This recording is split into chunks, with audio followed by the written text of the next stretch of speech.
This video chronicles my journey from Tucson to Chandler, Arizona via Mount Lemmon Scenic Byway and Casa Grande Ruins National Monument. Although the day started without a cloud in the sky, it became apparent as I was driving towards Mount Lemmon that this was no longer the case. And before I reached Windy Point, which is the highlight of the trip, I was in thick mist. Although I was only halfway along the byway, it was the drive rather than the destination that interested me. So I decided to turn around and come back down.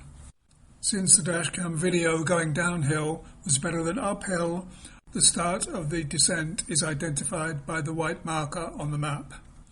Because the Mount Lemmon drive was cut short, I made an on-the-fly decision to visit Casa Grande Ruins National Monument. But this didn't work out either because, since the outbreak of COVID, the park has been closed on Sundays and Mondays, and today is Monday.